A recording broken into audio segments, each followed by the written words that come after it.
तो दोस्तों एक बार फिर से स्वागत है आप सभी का आपके अपने favourite English learning channel scholar English पर। मेरा नाम है दीपिका कुमावत और मैं इस चैनल पर वेरियस कॉम्पिटिटिव एग्जाम्स के लिए इंग्लिश सब्जेक्ट टीच करती हूँ। तो बेसिकली आज के इस वीडियो में हम डिस्कस करने जा रहे हैं द हिंदू एडिटोरियल का वोकैब एनालिसिस। आशा करती हूँ कि आप इन सेशंस के साथ रेगुलरली जुड़ रहे हैं और इनका बेनिफिट भी उठा रहे हैं, क्योंकि इन सेशंस का मकसद है आपकी वोकैब पावर को और ज़्यादा इन्हांस करना। और ये जो वोकैब सेशंस है ये बैंक, एसएससी, रेलवे, यूपीएससी या फिर किसी भी कॉम्पिटिटिव एग्ज़ाम के लिए इक्वली बहुत ही ज़्यादा इंपॉर्टेंट है। तो चलिए और ज़्यादा देर ना करते हुए बढ़ते हैं हमारे वोकैब शो की ओर और जानेंगे कि आज का हमारा सबसे पहला वर्ड कौन सा होता है। तो दोस्तों आज का हमारा सबसे पहला वर्ड आता है पॉस्टरिटी। दोस्तों पॉस्टरिटी का मतलब होता है आने वाली पीढ़ियाँ या फिर आपका उत्तराधिकारी, यानी कि पॉस्टरिटी का मतलब होता है फ्यूचर जनरेशन्स, यानी कि वो लोग जो आपके बाद आएंगे, जैसे कि आपके बच्चे, उनसे आगे आने वाली जो सभी फ्यूचर फैमिली लाइंस हैं, तो उन्हें हम जो है वो पॉस्टरिटी कह सकते हैं। दोस्तों ये जो वर्ड है वो तब यूज़ होता है जब कोई चीज़ लॉन्ग टर्म का सोच कर फ्यूचर के लोगों के लिए प्रिजर्व की जाती है, रिकॉर्ड की जाती है या फिर प्रोटेक्ट की जाती है। बेसिकली अभी नहीं लेकिन फ्यूचर के लोगों के बेनिफिट के लिए या फिर उनके फ़ायदे के लिए। यानी कि सिंपल वर्ड्स में आपको पॉस्टरिटी का मतलब इतना ध्यान रखना है कि आपके आगे आने वाली जनरेशन्स, यानी कि आपकी ही फ्यूचर जनरेशन्स, तो उसे हम कहेंगे पॉस्टरिटी। दोस्तों अगर आपको कुछ डेली लाइफ के एग्जांपल्स बताऊं तो जैसे समझिए कि आपके दादा दादी है, वो अपनी पुरानी फ़ोटोज़ को सेफ रखते हैं ताकि उनकी पॉस्टरिटी उन्हें देख सके। पॉस्टरिटी यानी कि उनकी आने वाली जो पीढ़ियां हैं वो उन्हें देख सके। तो इसलिए हम जो है वो इस तरीके से पॉस्टरिटी का यूज़ कर सकते हैं। या फिर इन्वायरमेंट को क्लीन रखना इसलिए ज़रूरी है ताकि पॉस्टरिटी हेल्दी वर्ल्ड में जी सके। यानी कि अगर आप आज इन्वायरमेंट को क्लीन रखते हो तो आपकी आने वाली जो जनरेशन्स है वो हेल्दी लाइफ जी पाएगी। या फिर और भी एग्जांपल्स है, जैसे कि कोई राइटर अपनी डायरी में इस होप से लिखता है कि उसकी जो पॉस्टरिटी है वो उसके एक्सपीरियंसेस से कुछ सीखेगी। यानी कि जब उसकी जो फ्यूचर जनरेशन है, जब उसके जो बच्चे हैं वो उस चीज़ को पढ़ेंगे, यानी कि उस चीज़ को देखेंगे, तो ज़रूर उससे कुछ ना कुछ उन्हें मैसेज मिलेगा और वो उस चीज़ से सीखेंगे। यानी कि उनकी आने वाली जो जनरेशन्स है वो उन तक जो है वो मतलब कि एक लेगेसी की तरह पास होगी। तो इस तरीके से भी आप समझ सकते हो कि पॉस्टरिटी किस तरीके से यूज़ करना है। या फिर मॉन्यूमेंट्स को रिस्टोर इसलिए किया जाता है ताकि पॉस्टरिटी उनकी हिस्ट्री को एंजॉय कर सके। यानी कि आपने बहुत बार देखा होगा कि जगह जगह जो है वो मतलब कि पुरानी जो गुफाएं होती है या फिर स्कल्पचर्स होते हैं, मॉन्यूमेंट्स होते हैं या फिर उनसे रिलेटेड जितनी भी सारी चीज़ें होती है वो जो है वो प्रिजर्व करके रखी जाती है ताकि आज की जो हमारी जनरेशन है वो उन्हें देख सके या फिर उनके टाइम को समझ सके कि उनके टाइम पर कैसी सारी चीज़ें होती थी। यानी कि क्या पहनावा होता था, किस तरीके के वेपन्स वो यूज़ करते थे, किस तरीके के घरों में वो रहते थे। तो ये सारी चीज़ें जो है वो हमारे लिए एक लेगेसी की तरह पास हुई है उनकी तरफ से। यानी कि हम एज अ फ्यूचर जनरेशन उन चीज़ों को सबको जो है वो देखते हैं पॉस्टरिटी के तौर पर। यानी कि हम उनके कौन हुए, तो हम उनकी पॉस्टरिटी है, यानी कि हम उनकी आने वाली पीढ़ियाँ है। यानी कि आज चुकी पीढ़ियाँ है या फिर हमसे जो आगे आने वाली है तो वो उनकी क्या है, तो पॉस्टरिटी है। तो इस तरीके से आप समझ पाओगे कि पॉस्टरिटी क्या होता है, किस तरीके से यूज़ किया जाता है। सिंपल वर्ड्स में आपको इतना ध्यान रखना है कि पॉस्टरिटी का मतलब होता है फ्यूचर जनरेशन या फिर आने वाली पीढ़ियाँ, आने वाली नस्लें। और एक और बात ध्यान रखनी है कि ये हमारे पास पार्ट्स ऑफ स्पीच में नाउन है। दोस्तों अब अगर बात करें इसके सिनोनिम की, तो सिनोनिम में हमारे पास है डिसेंडेंट्स या फिर हियर्स या फिर सक्सेसर्स। दोस्तों ये तीन वर्ड्स हैं। डिसेंडेंट्स का मतलब होता है वंशज, यानी कि जो आपकी आने वाली पीढ़ियाँ है, जो आपके आने वाले वंशज है, तो उसे हम क्या कहेंगे, डिसेंडेंट्स कहेंगे। हियर्स का मतलब होता है वारिस, वारिस का मतलब होता है आपकी आने वाली पीढ़ियाँ, यानी कि आपके ही बच्चे, तो उसे हम कहेंगे हियर्स। या फिर जो सक्सेसर्स है उसे हम कहते हैं उत्तराधिकारी, तो वो हो गया सक्सेसर्स। एंटोनिम की तरफ आए तो एंटोनिम में हमारे पास है एंसेस्टर्स, फोर फादर्स या फिर प्रेडेसेसर्स। दोस्तों एंसेस्टर्स का मतलब होता है आपके पूर्वज, या फिर फोर फादर्स का भी वही मतलब होता है आपके जो पूर्वज है, यानी कि आपके पहले जो हो चुकी पीढ़ियाँ है, यानी कि जो आपके दादा दादी है, आपके परदादा है, परदादी है, तो वो सब कौन हो गए, तो आपके एंसेस्टर्स हो गए, आपके पूर्वज हो गए। यानी कि जो पीढ़ियाँ आपसे पहले हो चुकी है तो उन्हें हम कहेंगे एंसेस्टर्स या फिर फोर फादर्स। वहीं प्रेडेसर्स का भी यही मतलब होता है, जैसे कि आपके पूर्ववर्ती से हम जो है वो शुद्ध हिंदी में कहते हैं, यानी कि पूर्ववर्ती, यानी कि जो आपके पहले हो चुके हैं, तो उन्हें हम कहेंगे प्रेडेसर्स। तो इस तरीके से आप समझ पाओगे कि सिनोनिम एंड एंटोनिम में हमें कौन कौन से वर्ड दिए गए हैं। अब दोस्तों अगर बात करें इसके एग्जाम्पल की, तो एग्जाम्पल में हमारे पास है we must protect nature for posterity. यानी कि यहाँ पर ये बताया गया है कि हमें हमारी प्रकृति को, यानी कि हमारे जो आसपास ये जो नेचर है वो इसे इसे जो है वो इसीलिए प्रोटेक्ट करना चाहिए ताकि हमारी पॉस्टरिटी इसे इंजॉय कर सके, ताकि हमारी पॉस्टरिटी के पास ये लेगेसी की तरह पास हो और वो भी इसे जो है वो मतलब कि अच्छे से जी सके, एक अच्छे वर्ल्ड में हेल्दी लाइफ जी सके। तो इस तरीके से यहाँ पर बताया है कि पॉस्टरिटी यानी क्या होता है और किस किस तरीके से हम इसका अलग अलग सेंटेंसेस में यूज़ कर सकते हैं। देन इसी के साथ हम आगे बढ़ेंगे हमारे अगले वर्ड की ओर। तो दोस्तों इसके बाद हमारा अगला वर्ड आता है कंजोर। दोस्तों कंजोर का मतलब होता है जादू से प्रकट कर देना या फिर कोई चीज़ याद दिला देना, इमेजिन करवाना। जैसे कि कंजोर का मतलब होता है किसी चीज़ को सडनली अपीयर कर देना या फिर इमेजिन कर लेना। जैसे कि मैजिक ट्रिक में जो है वो मैजिशियन क्या करता है कि हवा से जो है वो मतलब कि कोई भी चीज़ें निकाल देता है।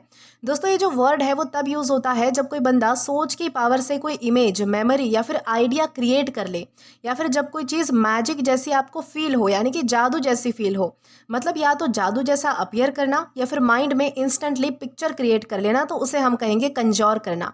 जैसे कि अगर आपको मैं कुछ डेली लाइफ के एग्जांपल्स बताऊं, तो मैजिशियन जो है वो टोपी से जो है वो कोई गुलाब का फूल निकालता है, खरगोश निकालता है, तो ऐसा लगता है जैसे उसने रैबिट को क्या किया है या फिर उस फूल को क्या किया है, तो कंजोर किया है, यानी कि जादू से प्रकट कर दिया है। या फिर आप किसी का नाम सुनते ही उसका फेस जो है वो तुरंत माइंड में, यानी कि आप इमेजिन कर लेते हो, तो आपने क्या किया है कि वो कंजोर देयर इमेज, यानी कि आपको जो है वो एक तरीके से वो इमेज याद दिलाई गई है, यानी कि आपने जो है वो इमेजिन की है, तो वो भी एक तरीके से कंजोर हो गया। या फिर शेफ़ जो है वो बिना रेसिपी देखे ही इंस्टेंटली टेस्टी डिश बना दे, तो वो भी कंजोर होता है। या फिर आप जो है वो स्टोरी सुनते वक्त आपके माइंड में सीन्स जो है वो ऑटोमेटिकली बनने लगते हैं, तो वो भी कंजोर होता है। यानी कि सिंपल वर्ड्स में कंजोर का मतलब होता है मैजिक जैसा अपीयर कर देना, या फिर माइंड में जो है वो तुरंत ही इमेजिन या फिर क्रिएट कर देना कोई इमेज को, तो उसे हम कहेंगे कंजोर करना। और दोस्तों ये हमारे पास पार्ट्स ऑफ स्पीच में वर्ब है, यानी कि क्रिया है। दोस्तों अब अगर बात करें इसके सिनोनिम की, तो सिनोनिम में हमारे पास है समन, इन्वोक या फिर मटेरियलाइज। दोस्तों समन या फिर इन्वोक का मतलब होता है, जैसे कि समन का मतलब होता है किसी चीज़ को बुलाना, ओके, यानी कि किसी चीज़ को प्रकट करने की कोशिश करना।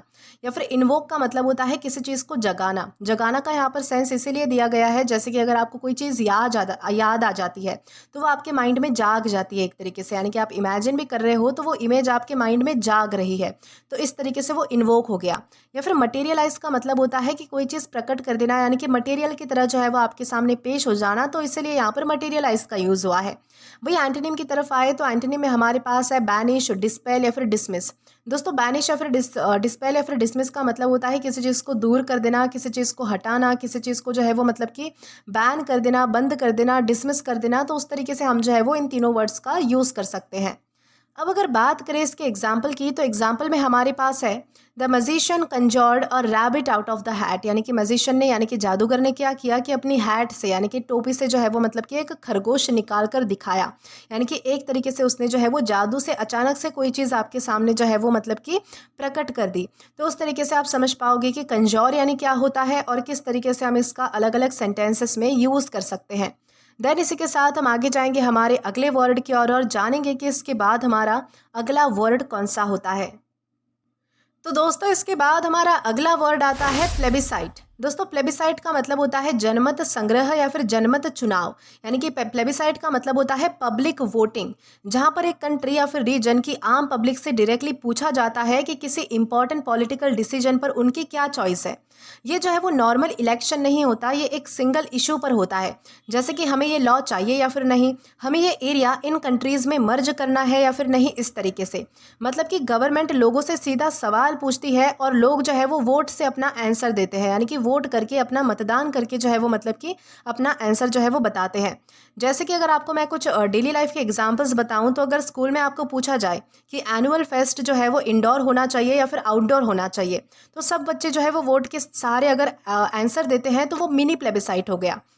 या फिर सोसाइटी में डिसाइड करना हो कि नया पार्क बनना चाहिए या फिर पार्किंग एरिया बननी चाहिए, तो उसके लिए भी जो है वो अगर सब मेंबर्स वोट करते हैं तो वो भी प्लेबिसाइट है। या फिर एक कंट्री अपनी रिपब्लिक यानी कि सॉरी अपनी पब्लिक से पूछती है कि हमें नए कॉन्स्टिट्यूशन क्लॉज को एक्सेप्ट करना चाहिए या फिर नहीं करना चाहिए, तो वो भी एक तरीके से जब जो है वो सारी जो पब्लिक है वो अपनी वोटिंग से अपना आंसर देती है, तो वो भी प्लेबिसाइट हो गया। या फिर कोई रीजन डिसाइड करे कि वो दूसरी कंट्री ज्वाइन करे या फिर इंडिपेंडेंट रहे, तो वो भी क्या होता है, तो प्लेबिसाइट होता है। यानी कि एक ऐसी सिस्टम जहाँ पर जो है वो मतलब कि लोगों के द्वारा जो है वो कोई डिसीजन लिया जाता है, उनके वोट्स के द्वारा जो है वो मतलब कि डिसीजन लिया जाता है, और ये एक नॉर्मल इलेक्शन नहीं होता। दोस्तों शॉर्ट मीनिंग यानी कि सिंपल वर्ड्स में आपको ध्यान रखना है कि प्लेबिसाइट का मतलब होता है public voting on a single important issue, यानी कि जो सिंगल इंपॉर्टेंट इशू है उस पर अगर कोई पब्लिक वोटिंग ली जाती है ताकि वो डिसाइड कर सके कि क्या करना है क्या नहीं करना है, तो उसे हम कहेंगे प्लेबिसाइट करना। तो दोस्तों अब अगर बात करें इसके सिनोनिम की, तो सिनोनिम में हमारे पास है कि रेफरेंडम, बैलेट और वोट। दोस्तों इन तीनों का ही मतलब होता है कि जनमत संग्रह, जनमत चुनाव, यानी कि मतदान करना, चुनाव करना, तो उसे हम जो है वो रेफरेंडम कह सकते हैं, बैलेट कह सकते हैं या फिर वोट कह सकते हैं। वहीं एंटोनिम में हमारे पास है डिक्टेट या फिर डिक्री या फिर कमांड। दोस्तों इन तीनों का क्या मतलब होता है, इन तीनों का मतलब होता है हुक्म देना, आदेश देना या फिर हुक्म चलाना। जैसे कि एक तरफ था कि हम जो है वो मतलब कि पब्लिक के वोट से डिसाइड कर रहे थे कि कौन सा डिसीजन यानी कि क्या करना है, और यहाँ पर जो है वो उसका उल्टा है कि जो है वो मतलब कि कोई ना कोई हुक्म चला रहा है, उनके आदेश के द्वारा जो है वो मतलब कि नियमों का पालन किया जा रहा है, तो वो होता है डिक्टेट, डिक्री या फिर कमांड। तो उस तरीके से ये सारे हमारे हो गए एंटोनिम्स।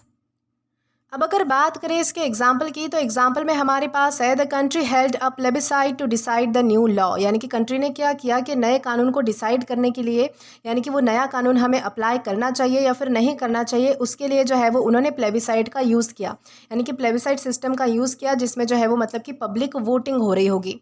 तो इस तरीके से आप समझ पाओगे कि प्लेबिसाइट यानी क्या होता है और किस तरीके से हम इसका अलग अलग सेंटेंसेस में यूज़ कर सकते हैं। देन इसी के साथ हम आगे जाएंगे हमारे अगले वर्ड की ओर। तो दोस्तों इसके बाद हमारा अगला वर्ड आता है हरैंग। दोस्तों इसे हरैंग प्रोनाउंस किया जाता है, जिसका मतलब होता है लंबा भाषण या फिर डांटना फटकारना, किसी को डांट फटकार जिसे हम कह सकते हैं। यानी कि बेसिकली हरैंग का मतलब होता है लंबी, लाउड और अग्रेसिव स्पीच देना, यूजुअली किसी को क्रिटिसाइज करने के लिए, किसी को डांटने के लिए या फिर समझाने के मूड में। दोस्तों ये वो स्पीच होती है जिसमें स्पीकर अपनी हाई एनर्जी में, थोड़ा एंग्री टोन में कंटिन्यूअसली बोलता ही रहता है, जैसे कि वो सारी फ्रस्ट्रेशन यानी कि सारी भड़ास जो है वो एक साथ ही निकाल रहा हो। बेसिकली जब कोई बंदा कंटिन्यूअस लेक्चर मोड में चला जाए और रुकने का नाम ही ना ले, तो दैट्स अ हरैंग, यानी कि वो मतलब कि लंबा चौड़ा भाषण देता है, डांटता फटकारता है, तो उसे हम हरैंग कहते हैं। और दोस्तों जैसे कि अगर आपको मैं कुछ और डेली लाइफ के एग्जांपल्स बताऊं, तो टीचर क्लास में जो है वो लेट आने पर 10 मिनट की जो है वो नॉन स्टॉप अगर आपकी लेक्चर लगा दे, यानी कि वो 10 मिनट तक आपको जो है वो डांटती रहे, तो वो एक तरीके से हरैंग होता है। या फिर जो है वो आपकी मम्मी खाना वेस्ट करने पर हाई पिच में लॉन्ग स्कोल्डिंग दे, यानी कि बहुत ज़्यादा आपको डांटे, तो वो भी एक तरीके से जो है वो हरैंग है। या फिर बॉस मीटिंग में जो है वो सबको मिस्टेक्स पर लाउड एंग्री स्पीच दे, तो वो भी एक तरीके से हरैंग है। यानी कि सिंपल वर्ड्स में हरैंग का मतलब होता है loud angry non stop lecture attack style speech, यानी कि किसी को डांटने के लिए, फटकारने के लिए लंबा चौड़ा भाषण देना या फिर कंटिन्यूअसली बोलते रहना, तो उसे हम हरैंग कहते हैं। और दोस्तों एक चीज़ आपको ध्यान रखनी है कि हमारे पास पार्ट्स ऑफ स्पीच में नाउन है। अब अगर बात करें इसके सिनोनिम की, तो सिनोनिम में हमारे पास है लेक्चर, टायरेड या फिर रैंट। दोस्तों लेक्चर का मतलब होता है एक तरीके से जो है वो भाषण देना। टायरेड या फिर रैंट का मतलब होता है कि किसी को डांटना, किसी को जो है वो मतलब कि बहुत ही गुस्से में जो है वो कुछ ना कुछ बोलते रहना, अग्रेसिव मैनर में बोलना, तो उसे हम जो है वो टायरेड या फिर रैंट कहते हैं। वही एंटोनिम की तरफ आए तो एंटोनिम में हमारे पास है प्रेज, कॉम्प्लीमेंट या फिर अप्रूवल। प्रेज, कॉम्प्लीमेंट या फिर अप्रूवल का मतलब होता है कि किसी की सराहना करना, किसी को जो है वो मतलब कि स्वीकार कर लेना, किसी को अनुमति देना, किसी की तारीफ करना, प्रशंसा करना या फिर किसी को कॉम्प्लीमेंट करना, तो उसे हम कह सकते हैं प्रेज, कॉम्प्लीमेंट या फिर अप्रूवल, जो कि हमारे क्या है, तो सभी एंटोनिम्स हैं। अब अगर बात करें इसके एग्जाम्पल की, तो एग्जाम्पल में हमारे पास है the coach gave a harangue after the team lost, यानी कि टीम के हारने के बाद जो है वो कोच ने क्या किया कि सभी टीम मेंबर्स को जो है वो बहुत ज़्यादा डांटा, लंबा चौड़ा भाषण दिया। तो इस तरीके से आप समझ पाओगे कि हरैंग यानी क्या होता है और किस तरीके से आप इसका अलग अलग सेंटेंसेस में यूज़ कर सकते हो। देन इसी के साथ हम आगे जाएंगे हमारे अगले वर्ड की ओर। तो दोस्तों इसके बाद हमारा अगला वर्ड आता है स्निपेट। दोस्तों स्निपेट का मतलब होता है छोटा हिस्सा या फिर किसी चीज़ का अंश। यानी कि स्निपेट का मतलब होता है किसी चीज़ का छोटा सा हिस्सा, जैसे कि एक टाइनी पीस हो सकता है, कोई क्लिप हो सकती है या फिर कोई बचा खुचा पार्ट यानी कि एक्सर्ट हो सकता है। दोस्तों ये वर्ड जो है वो तब यूज़ होता है जब आप कोई जो है वो फुल कंटेंट नहीं देख रहे होते हो और सिर्फ उसका स्मॉल पोर्शन, जैसे कि वीडियो का छोटा सा पार्ट हो गया, न्यूज़ का स्मॉल कोट हो गया या फिर कन्वर्जेशन का टाइनी सा टुकड़ा हो गया। यानी कि मतलब आप फुल चीज़ नहीं बल्कि एक स्मॉल सैंपल जो आइडिया दे देता है कि पूरा कंटेंट किस तरीके का है, तो उस छोटे से हिस्से को हम जो है वो स्निपेट कहते हैं। जैसे कि अगर आपको कुछ डेली लाइफ के एग्जांपल्स देखकर बताऊं तो इंस्टाग्राम रील्स में किसी मूवी का 5 सेकंड का क्लिप देखना तो वो होता है स्निपेट, या फिर न्यूज़ आर्टिकल का एक छोटा सा कोटेड लाइन देखना तो वो भी होता है स्निपेट। यानी कि आपने जो है वो पूरा आर्टिकल नहीं पढ़ा बल्कि एक छोटी सी लाइन पढ़ के समझ लिया कि आर्टिकल में किस बारे में बात की गई है। या फिर यूट्यूब वीडियो के ट्रेलर में सिर्फ 2-3 शॉर्ट मोमेंट्स को कैप्चर कर लेना, देख लेना, तो वो भी होता है स्निपेट्स।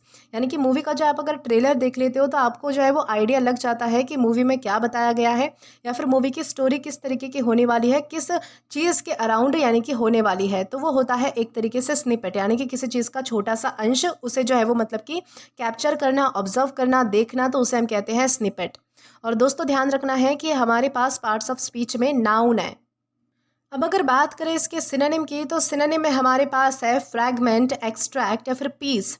दोस्तों इन तीनों का मतलब होता है किसी चीज़ का टुकड़ा, किसी चीज़ का अंश या फिर किसी चीज़ का मतलब कि जो छोटा सा मतलब कि हिस्सा होता है, तो उससे हम कह सकते हैं फ्रैगमेंट, एक्सट्रैक्ट या फिर पीस। वही एंटोनिम में हमारे पास है होल, कंप्लीट या फिर एंटायरली। यानी कि जो चीज़ पूरी है, यानी कि जो चीज़ अधूरी नहीं है, आधी नहीं है, जिसमें कोई टुकड़ा मिसिंग नहीं है, या फिर जो चीज़ कंप्लीट है, एंटायर है, होल है, पूरी है, तो उसे हम कह सकते हैं होल, कंप्लीट या फिर एंटायरली। अब अगर बात करें इसके एग्जाम्पल की तो एग्जाम्पल में हमारे पास है I read a snippet of the story outline. यानी कि मैंने जो है वो स्टोरी आउटलाइन की सिर्फ थोड़ा सा जो हिस्सा है, छोटा सा जो अंश है, वो ही पढ़ा। यानी कि मैंने जो है वो सिर्फ थोड़ी ही लाइंस पढ़ी।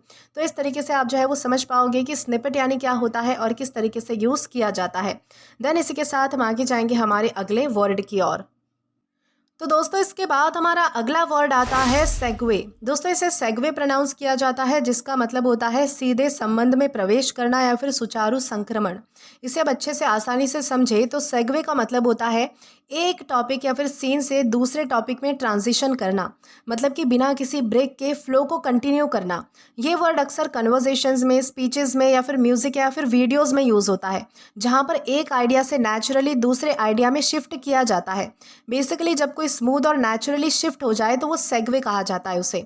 जैसे कि अगर आपको मैं कुछ डेली लाइफ के एग्जांपल्स बताऊं तो टीचर एक टॉपिक खत्म करके नेचुरली नेक्स्ट टॉपिक में चले जाए तो वो होता है सेगवे। या फिर मूवी में एक सीन से दूसरे सीन में स्मूथ ट्रांजिशन हो, यानी कि स्मूथली जो है वो उस सीन को ट्रांजिट किया जाए तो वो भी होता है सेगवे। यानी कि सिंपल वर्ड्स में सेगवे का मतलब होता है smooth transition from one topic seen to another, तो उसे हम कहेंगे सेगवे। और ध्यान दें हमारे पास पार्ट्स ऑफ स्पीच में वर्ब है यानी कि क्रिया है।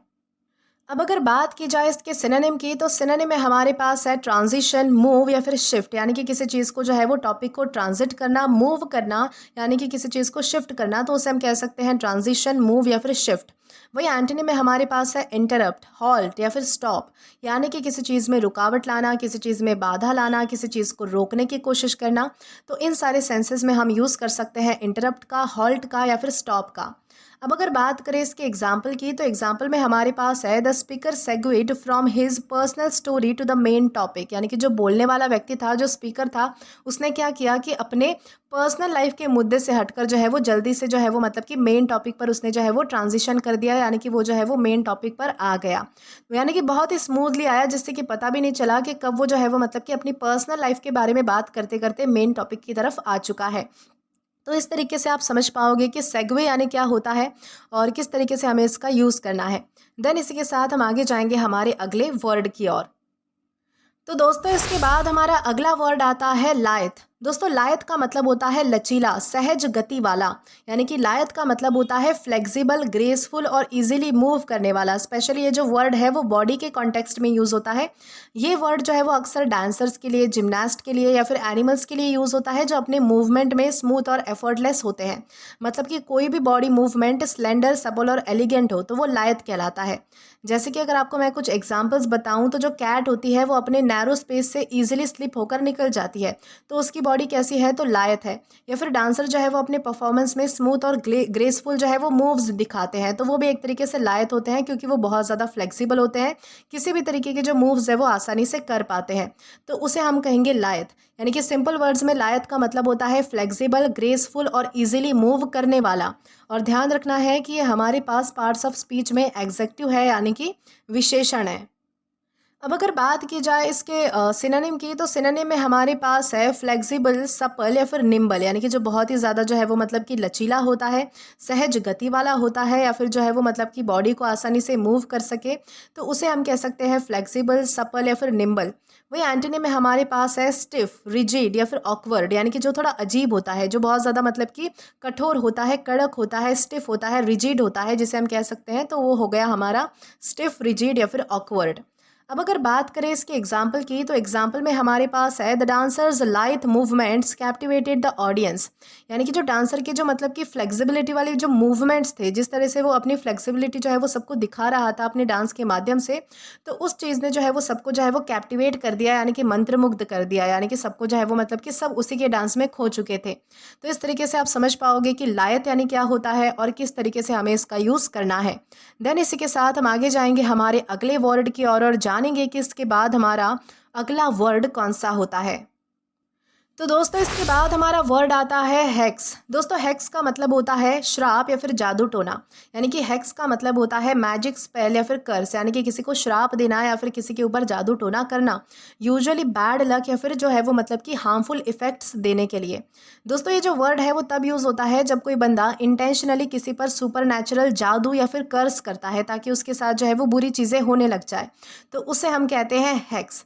वैसे अगर आपको मैं कुछ डेली लाइफ के एग्जांपल्स बताऊं, तो जैसे कि जो विच मूवीज़ होती है जिसमें बहुत सारे जो है वो सुपर नेचुरल पावर्स होते हैं, उसमें अगर हीरो को किसी विच ने हैक्स कर दिया है, तो वो मतलब कि अनलकी सिचुएशंस वहाँ से उसकी शुरू हो चुकी है, यानी कि उस पर जो है वो उसका कर्स है, यानी कि श्राप है।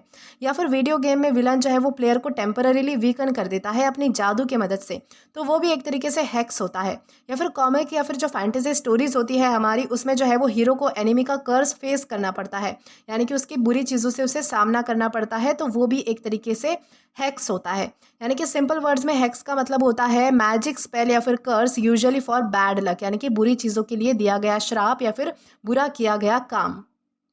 अब अगर बात करें इसके सिनोनिम की, तो सिनोनिम में हमारे पास है कर्स, जिंक्स या फिर स्पेल। दोस्तों इन तीनों का मतलब होता है श्राप देना, जादू टोना करना या फिर किसी के लिए जो है वो बुरी बातें बोलना ताकि उसको लग जाए, तो उसे हम कह सकते हैं कर्स, जिंक्स या फिर स्पेल। वही एंटोनिम में हमारे पास है ब्लेसिंग, चार्म या फिर बेनेडिक्शन। दोस्तों इन तीनों का मतलब होता है किसी को आशीर्वाद देना, तो उस तरीके से हम जो है वो ब्लेसिंग, चार्म या फिर बेनेडिक्शन को समझ पाएंगे। अब अगर बात की जाए इसके एग्जाम्पल की, तो एग्जाम्पल में हमारे पास है द विच हैग्स द विलेजर्स, यानी कि एक चुड़ैल ने क्या किया, तो पूरे गांव वाले जो लोग हैं यानी कि विलेजर्स को जो है वो मतलब कि उसने श्राप दिया या फिर उनके लिए जो है वो बुरा, यानी कि सुपर नेचुरल जादू से यानी कि बुरा करने की सोची। तो इस तरीके से आप जो है वो हैग्स इस वर्ड का अलग अलग सेंटेंसेस में यूज़ कर सकते हो। देन इसी के साथ हम आगे जाएंगे हमारे अगले वर्ड की ओर। तो दोस्तों इसके बाद हमारा अगला वर्ड आता है ट्रेचरस। दोस्तों ट्रेचरस का मतलब होता है विश्वासघाती या फिर धोखाधड़ी वाला। जैसे कि ट्रेचरस का मतलब होता है बहुत ही अनसेफ, डेंजरस या फिर बिट्रेयल करने वाला, यानी कि विश्वासघात करने वाला। दोस्तों ये जो वर्ड है वो दो सेंस में यूज, पहला जो है वो मतलब कि फिजिकल सेंस में, यानी कि कोई चीज़ अगर या फिर कोई चीज़ या फिर कोई जगह डेंजरस हो तो उसे भी हम जो है वो ट्रेचरस कह सकते हैं। या फिर बिहेवियरल सेंस में देखें तो कोई इंसान जो आपके ट्रस्ट को तोड़ दे या फिर आपके साथ जो है वो विश्वासघात करे, आपके साथ बुरा करे, आपके साथ इमोशनली खेले, तो वो भी होता है ट्रेचरस। बेसिकली जब सिचुएशन या फिर पर्सन आपके लिए हार्मफुल हो, रिलायबल हो, तो वो ट्रेचरस कहलाता है। जैसे कि अगर आपको कुछ डेली लाइफ के एग्जांपल्स बताऊं, तो माउंटेन का जो स्लिपरी आइसी पाथ होता है जहां पर जो है वो कोई भी फिसल सकता है या फिर उसे चोट पहुंच सकती है, तो वो ट्रेचरस है। या फिर रोड में जो सडन पॉट होल्स होते हैं या फिर जो मतलब कि लूज रॉक्स होते हैं जो गिर जाते हैं और उसके लिए जो है वो ड्राइविंग करने वाले के लिए उसकी जान के लिए धोखा होता है, तो वो भी होता है ड्राइविंग के लिए ट्रेचरस। या फिर फ्रेंड्स जो आपके सीक्रेटली आपके सारे सीक्रेट जो है वो दूसरों को बता दे, तो वो भी होता है ट्रेचरस बिहेवियर। यानी कि सिंपल वर्ड्स में ट्रेचरस का मतलब होता है डेंजरस, अनसेफ या फिर बिट्रेयल करने वाला, यानी कि धोखाधड़ी करने वाला, विश्वासघात करने वाला, तो उसे हम कहेंगे ट्रेचरस। और ध्यान रखिएगा कि हमारे पास पार्ट्स ऑफ स्पीच में एग्जेक्टिव है यानी कि विशेषण है। दोस्तों अब अगर बात करें इसके सिनोनिम की, तो सिनोनिम में हमारे पास है डिसेप्टिव, परफिडियस या फिर अनट्रस्टवर्दी। दोस्तों डिसेप्टिव का मतलब होता है जो धोखाधड़ी करता है, धोखेबाज होता है, तो उसे हम जो है वो मतलब कि छल कपट करने वाले व्यक्ति को हम डिसेप्टिव कहते हैं। परफिडियस का मतलब होता है जो बहुत आपके लिए हानिकारक है, जो आपके लिए नुकसानदायक है, तो उसे हम परफिडियस कहते हैं। या फिर अनट्रस्टवर्दी का मतलब होता है जिस पे आप विश्वास नहीं कर सकते हो, जिस पे आप भरोसा नहीं कर सकते हो, तो वो हो गया अनट्रस्टवर्दी। अब अगर बात करें इसके एंटोनिम की, तो एंटोनिम में हमारे पास है लॉयल, ट्रस्टवर्दी या फिर सेफ। दोस्तों लॉयल का मतलब होता है जो बहुत ही निष्ठावान है, जो ईमानदार है, तो उसे हम लॉयल कह सकते हैं। ट्रस्टवर्दी का मतलब है जिस पर भरोसा किया जा सकता है। और सेफ का मतलब होता है जो आपके लिए यानी कि सुरक्षा देने वाली कोई चीज़ है या फिर आपके लिए जो है वो सुरक्षित है, तो उसे हम कह सकते हैं सेफ। अब अगर बात करें इसके एग्जाम्पल की, तो एग्जाम्पल इसका है the spy was punished for his treacherous action. यानी कि एक जो स्पाई था, यानी कि एक जो जासूस था, उसे जो है वो उसके यानी कि धोखेधड़ी वाले जो एक्शंस है या फिर जो है वो उसका मतलब कि विश्वासघाती कारनामों के लिए उसे जो है वो पनिश किया गया, उसे जो है वो सज़ा दी गई। तो इस तरीके से आप जो है वो ट्रेचरस इस वर्ड का अलग अलग सेंटेंसेस में यूज़ कर सकते हो। देन इसी के साथ हम आगे जाएंगे आज के हमारे लास्ट वर्ड की और जानेंगे कि वो वर्ड हमारा कौन सा होता है। तो दोस्तों हमारा वर्ड आता है ट्रेपिडेशियस। दोस्तों ट्रेपिडेशियस का मतलब होता है चिंतित या फिर भयभीत। यानी कि ट्रेपिडेशियस का मतलब होता है नर्वस होना, एंग्शियस होना या फिर फियरफुल वाली जो फीलिंग होती है, एक डर वाली जो फीलिंग होती है वो होना। मतलब कि कोई काम करते वक्त जो है वो जब आपको थोड़ा डर लगता है, थोड़ी सी हेजिटेशन फील होती है, तो उसे हम जो है वो ट्रेपिडेशियस कह सकते हैं। ये वर्ड जो है वो अक्सर थोड़ा सा फियर प्लस वरी के लिए यूज़ होता है। जैसे कि आप एक्साइटेड तो हैं पर थोड़ा टेंशन में भी है। बेसिकली जब आप नर्वस और कॉशियस दोनों फील करते हो तो वो ट्रेपिडेशियस मोमेंट होता है। जैसे कि अगर आपको मैं कुछ डेली लाइफ के और एग्जांपल्स बताऊं, तो रोलर कोस्टर राइड में स्टार्टिंग में आपको बहुत ज़्यादा एक्साइटमेंट फील होगी, लेकिन थोड़ी देर के बाद अगर आपको डर लग जाता है तो वो एक तरीके से ट्रेपिडेशियस मोमेंट होता है। या फिर जॉब इंटरव्यू में एंटर करते ही थोड़ा एंजाइटी फील करना, थोड़ी घबराहट होना, तो उसे भी हम जो है वो ट्रेपिडेशियस मोमेंट कह सकते हैं।